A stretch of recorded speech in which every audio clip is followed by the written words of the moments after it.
그러니까 여포가 이 사실을 알고 왕윤에게 가서 따져서 물었습니다. 이거 어떻게 된 겁니까? 그래서 막 따졌어요. 어리둥절하면서 뭐라고 했을까요? 초선을 불러 시아버님께 인사 올리게 했더니 태사께서 오늘이 마침 길일이니 온 김에 초선이를 데리고 가서 여포와 짝지어 줘야겠다 하고 말씀하셨습니다. 여포 입장에서는 엄청 마음이 놓이는. 그러니까 왜 이렇게 근데 왜 화를 내세요? 이렇게 되는 거예요. 그러니까 그리고 이제 긴가민가 하면서 이제 동탁의 집으로 가는 거죠. 왜냐하면 동탁이 이제 결혼시켜주기로 하고 초선이를 데려갔으니까 결혼을 시켜주기로 한 동탁이 데려가서 데려간 초선이 동탁의 침실에서 발견이 되었다. 아버지가 아들의 여자를 빼앗는 폐륜이 벌어진 거예요. 아니 아버지와 아들 사이에 그러니까. 지금 막장 완전- 치정극이 벌어지고 있거든요. 막장, 완전 네. 막장이죠. 네. 동탁하고 여포하고 사실 되게 끈끈했잖아요. 그러니까요. 근데 이걸 계기로 일단 여포가 동탁을 더 이상 약간 아버지로 섬기고 싶은 마음이 사라졌을 것 같아요. 말씀하신 것처럼 동시에 동탁에 대한 적개심이 엄청나게 이제 폭발하게 되는 거죠. 어머. 이제 양아버지 동탁에 대한 적개심이 이제 막 끌어오르고 있는 여포가 동탁이 잠깐 그 황제를 만나러 입고란 틈에 동탁의 집으로 막 달려가요. 초선을 보고 싶어서. 아유. 그러니까 동탁이 원망스럽고 미운 것도 맞지만 초선을 또 보고 싶은 마음도 있잖아요. 기다렸다는 듯이 여포를 맞이하면서 후원에 있는 봉의정으로 가 계시면 제가 곧 뒤따라 가겠습니다. 오. 그래서 고즈넉한 봉의정에서 두 명이 만난 거죠. 근데 여기서 제외했을 때 초선이 네. 돌발 행동을 합니다.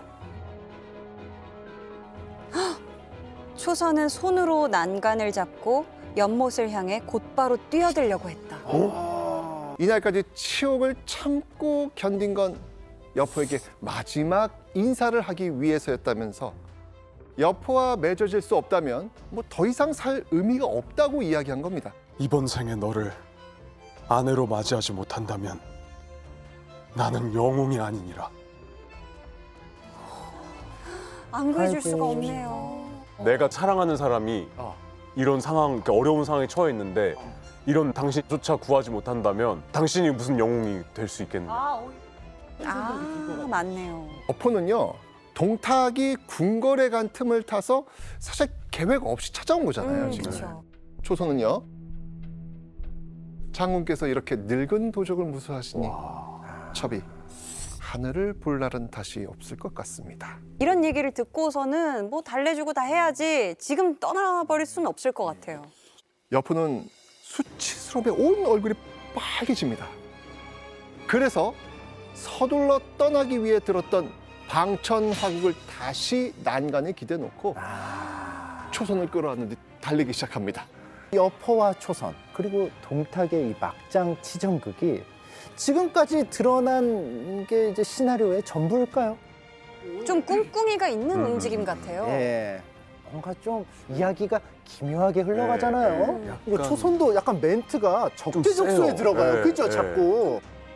동탁과 여포 사이에 선 초선의 진짜 마음은 어땠을까요? 과거의 어느 날로 돌아가 초선이란 인물의 정체를 파헤쳐 보려고 합니다. 때는 봉의정에서 초선과 여포의 미래가 있기 몇 달 전이었습니다. 동탁이 궁에 신하들을 모아놓고 잔치를 벌이고 있었어요. 근데 그때 동탁과 붉은 소반 하나가 들어왔습니다. 피가 뚝뚝 떨어지는 사공 장운의 머리가 있었어요. 사공이라 함은 그 삼공 중에 하나거든요. 굉장히 고위직 정치인인데 목이 하나 나온 거예요. 그러니까 이제 동탁이 그걸 딱 보더니 막 웃어요. 껄껄껄 웃으면서 이자가 원수라고 결탁해서 나를 해치려고 해서 내가 그자의 목을 벤 것이요. 형들하고는 상관없으니까 편하게 지내게. 신경 쓰지 마. 내가 직접 수고롭게 보여줬지만 신경 쓰지 말고 뭐 술 마셔, 위스키 네. 마셔 이런 거예요. 근데 어떻게 신경을 안 써요? 그렇죠? 다음 목은 내가 될 수 그러니까요. 있겠어? 조심해야 불안하고. 되겠는데? 그러니까 이제 약간 경고잖아요. 그쵸. 일종의. 그치? 그럼 거기는 왜 저러지? 문무백관들이 소위 말해서 쫄 거란 말이에요. 맞아요. 그러면서 나는 뭐 잘못한 거 없었나? 이렇게 점검을 하겠죠. 근데 그 자리에는 왕윤도 있었어요. 사공도 목이 베어졌어요. 근데 아무리 고위직이라도 안전하지 않다는 거죠. 근데 사도 왕윤이 굉장히 고위직이긴 하지만은 조조의 동탁 암살 작전에 네. 연루가 돼 네, 있잖아요. 가담이 돼 있죠. 그러니까 불안한 불안한 거죠. 거야. 그렇네요. 그쵸? 속으로 나도 이제 조만간 가겠는데 동탁이라는 어떤 러시안 룰렛에 나한테 터질 것 같은데 그래서 그날 밤 그 상심에 젖어 있으니까 눈물이 이렇게 흐르는 거예요. 근데 그때 눈물을 흘리고 있는 장면을 저쪽 후원 뒤편에서 그걸 바라보고 한숨을 쉬는 사람이 있었습니다. 그게 바로 왕윤의 수양딸 초선이었어요. 초선. 이때 초선이 한마디를 합니다. 뭘까? 대감께서 소녀를 은혜로 기르시어 노래와 춤을 가르치고 예로서 대접해 주시니 만약 소녀를 쓰실 곳이 있다면 저는 골백번 죽더라도 사양하지 않겠습니다. 오. 초선은 그냥 단순히 춤과 음악만 잘하는 친구가 아니라 약간 눈치도 빠르고 예, 좀 비상한 친구였을 것 같아요. 예. 사실 좀 둔하다면은 네. 사실 뭐 왕윤이 한숨을 쉬든 울건, 눈물을 네. 울건 말건 춤 연습했겠죠. 그렇죠. 맞아. 근데 왕윤이 아무리 봐도 좀 상태가 안 좋아. 좀 뭐가 있어? 상태가 그러니까 어두운 표정에서 눈치 빠르게 이제 상황을 읽은 거예요. 그러니까요. 이때 이런 초선의 각오를 들은 왕윤이 건넨 말이 있습니다.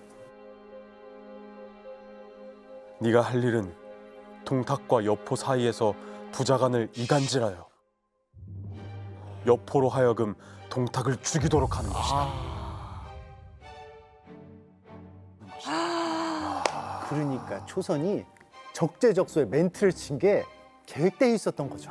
그랬네. 다 설계가 다 돼 있었던 거네요. 예. 전략적으로. 그리고 김진공 교수님, 이게 왕윤이 소위 말해서 손 안 대고 코 풀겠다는 격 아닙니까? 이게 바로 또 36개 중에 하나인 연환계예요. 연은 이을 연자, 환은 고리 매듭 한자, 개는 개책이란 뜻이잖아요. 예. 연환계는 꼬리에 꼬리를 물고 이어지는 개책을 말합니다. 아, 미인계라는 단어도 그러니까요. 있지 않나요? 미인계란 미녀를 이용해서 적이 스스로 무너지게 하는 건데요. 왕윤은 초선을 이용하여 동탁과 여포 사이를 이간질해서 그들이 스스로 무너지게 계략을 세운 겁니다. 근데 단순한 미인계가 아니라 고리가 돼가지고 A, B, C가 계속 연결되는 거죠. 도미노처럼. 이간질까지 포함되어 있는 거죠. 연한계라는 것은. 그렇다면 이간질을 성공시킬 초선의 결정적 계략은 무엇일까요? 고전툰으로 한번 확인해 보겠습니다.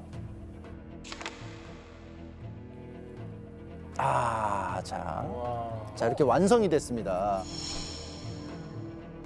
뒤에 누가 저렇게 모자를 예쁘게 매만지고 있죠? 지금 막 머리를 막 잡고 있죠. 네. 이게 바로 오늘의 신삼국지 결정적 장면. 바로 봉의정에서 여포와 초선의 미래를 목격한 동탁입니다. 오. 저 모습을 또 봤어요? 동탁이? 근데 여포가 지금 초선 막 얘기하고 막 이러려고 무기를 잠깐 뒤에 놨잖아요. 예. 달려가서 저 무기 뺏어서 확 찌르면 어떡할까 싶네요. 접근법이 이래요. 아, 그래요? 또 한 번 의문이 생기거든요. 어떻게 이런 상황이 벌어졌을까요? 왜냐하면 여포랑 초선만 만났었잖아요. 동탁은 어떻게 알고 또 왔을까? 사실은 이 부분에서 네. 초선에 좀 약간 치밀한 그 스텝이 있었어요. 이거 뭐지? 뭐냐면은 방 안에서 얘기해도 되잖아요. 네. 근데 봉의정으로 데리고 나와서 봉의정이 이제 야외니까 노출돼 있잖아요. 발견되기 쉬운 장소. 맞네요. 그러면서 계속 시간을 끄는 거예요. 이 얘기 저희 입을 털면서 누가 올 때까지? 동탁 오는 데까지. 동탁이 와야 끝나. 맞네. 아마 이렇게 딱 껴안았을 때 초선은 저쪽에 동탁을 발견하고 있었을지도 몰라요. 그렇죠. 확인하고 있어야 이 되니까. 오픈된 장소니까. 그러니까요. 결국 귀가한 동탁은요 초선을 끌어안은 여포를 보고 벼락 같은 노성을 내지릅니다. 분노한 동탁은요 난간에 기대있던 여포를 향해서 힘껏 이 방천억을 던져버립니다. 그래, 무기는 손에서 놓으면 안 돼요. 아니 강한 낫이 촉이 너무 좋아요. 사실 이게 치정 영화 쪽으로 가면 이게 되게 클라이맥스인 상황인 거잖아요. 야 이 방천억 들면서 쫓아가는데 아이고 이 동탁이 여포를 쫓아갈 수가 없었어요. 왜였을까요? 너무 무거워서? 아니 일단 기본적으로 여포 무장이잖아요. 최고 무장이잖아요. 네, 네. 빨랐어요. 비대한 동탁은요 아무리 뒤뚱거리며 달려봐도 아. 여포를 따라잡을 수가 없었거든요. 여포를 놓친 동탁은 후원으로 돌아와 초선 앞에 섭니다. 그리고 이렇게 묻죠. 네가 어찌하여 여포와 몰래 만나느냐. 와 무섭다. 자, 이 절체절명의 위기에서 초선 이때 뭐라고 답했을까요? 여포의 마음이 불량한 것을 보고 겁탈이라도 당할까 봐 연못에 몸을 던져 자결하려고 했는데 그놈이 달려들어 껴안고는 놓아주지 않았던 것입니다. 초선은 후원에 들이닥친 여포에게 욕을 당할까 두려워 스스로 목숨을 끊으려 했다라고 이야기를 합니다. 동탁은 그런 초선을 물끄러미 바라보다가 불쑥 이렇게 묻습니다. 네, 이제 너를 여포에게 줄까 하는데 이 생각은 어떠하냐? 갑자기 여포에게 준다고요? 여기서 약간 조금 한번 시험에 든 것 같은 느낌이. 아 미끼로 물어봤다. 예. 자, 그렇다면 의외의 질문을 들은 초선 이렇게 말합니다. 소첩은 이미 나리를 섬기는 몸인데 이 몸을 간호에게 하사하신다니 소첩은 그런 모욕을 받느니 차라리 죽겠사옵니다. 간호라고 굉장히 여포를. 아래로 얕잡아서 표현을 했네요.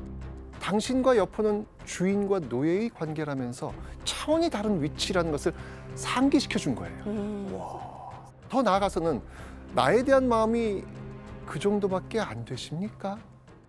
이간질 너무 잘해요. 지금 두 남자를 갖고 놉니다, 지금. 아까 여포에게 했던 초선과 동탁에게 했던 초선이 전혀 다릅니다. 사람 같은데 말이죠.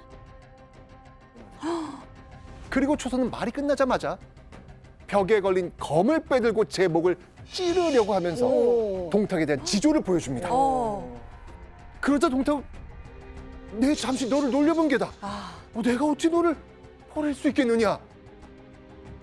야, 초선이 머리 위에 있네요. 그러니까 이게 초선이 이제 이간질을 시키려고 해도 순발력이 되게 좋아야 돼요. 그러니까. 이제 칼을 딱 들이밀 때, 자 찌른다 이러면 속겠어요? 그러니까 진짜로 진짜로 찌를 속도로 해야지 오. 이제 속을 거 아니에요. 네. 그러니까 이런 깡이나 이런 것들이 장난이 아닌 거죠. 톤내기는 아니었던 것 같아요. 초선의 연기가 극으로 치달은 이때 왕윤이 설계한 되게 치명적인 한 발이 또 남아 있었습니다. 아직 한 발 더 남았나요? 이제 진짜 직접적인 무력 충돌? 뭐냐면은 여포에게 직접적인 한마디를 건네는 거였어요. 여포가 이제 화가 나가지고 장인어른 지금 초선이 동탁한테 잡혀 있습니다. 저는 이 동탁을 죽이고 싶습니다. 어머. 근데 고민이 있어요. 아무리 그래도 아버지인데 맞아. 이거 어떻게 제가 죽이면 세상 사람들이 뭐라고 하지 않을까요? 이런 고민을 토로해요. 네. 그러자 왕윤이 이 결정적인 대사 한마디를 합니다.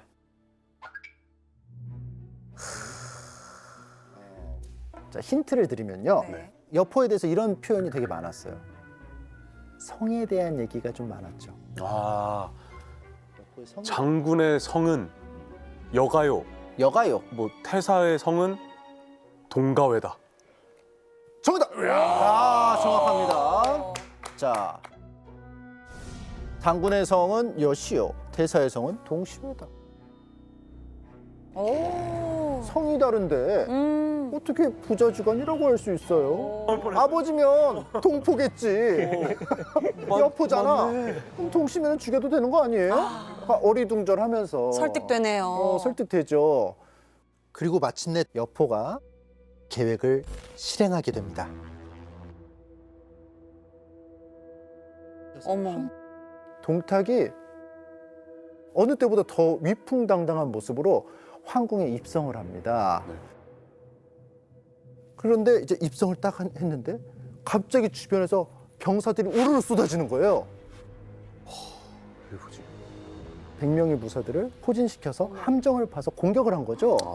100여 명의 무사들이 갖고 있는 창칼로 동탁을 막 찌르기 시작해요. 갑작스럽게. 그렇게 갑작스럽고 쉽게? 막 찔렀는데 동탁이 아무렇지도 않은 거예요. 보니까 동탁은 평소에 의심이 많았어요. 그래서 평상시에도 관복 안에 갑옷을 입고 다녀서 창칼이 안 박혔는데 아, 두려운 게 많은 사람이네요.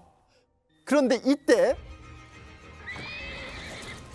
그분이네요. 그분이 나타난 거죠. 지금 저 헤어스타일 야, 이 동시성을 쓰는 이 아버지도 아닌 놈아. 아들이. 어, 어머. 내 칼에 죽어라. 하면서 찔러요.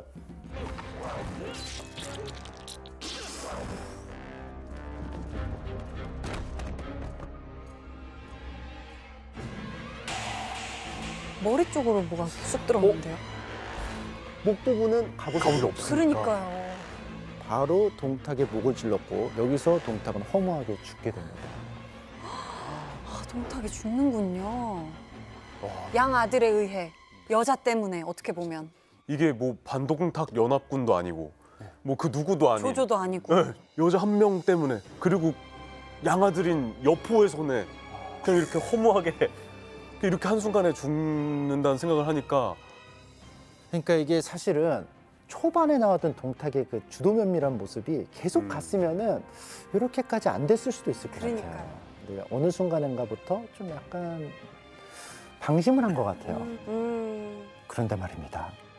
여포의 기습과 동탁의 죽음. 사실 여기에는 무서운 진실이 숨어 있어요. 동탁에게 황제 자리를 양해하겠다는 거짓 조서를 꾸며서 동탁을 불러낸 거예요. 황제가 이제 아무리 생각해 보니까 동탁의 천하인 것 같아. 너 황제 해라. 물려줄게. 근데 이제 동탁이 철석같이 믿어요. 근데 이 군사들을 동원해서 동탁을 공격한 사람 바로 왕윤이었어요. 어머. 이렇게 왕윤의 큰 그림이 완성이 된 거예요. 그럼 기분 좋게 입궐했다가 죽음을 맞이한 거네요. 삼국지 초반에 최고의 빌런이라고 불린 동탁. 이 마지막 모습은 어땠을까요? 동탁의 시신이 어찌나 비대한지 지키는 군사가 어머. 배꼽에다가 심지를 달아 불을 켜놓자 기름이 흘러내려 땅에 흥건했다. 어머 세상에. 그러니까 설마 사람 몸에서 나온 걸 아니. 나온 기름? 만약에 이게 굉장히 존경받는 사람이었으면은 그쵸. 시신을 잘 보존해서 수습을 잘 했겠죠. 수습을 해서 어떻게든 그걸 묻었을 거 아니에요. 그러니까 이 말은 동탁에 대해 민심이 좋지 않았다는 거예요. 너무 처참하다.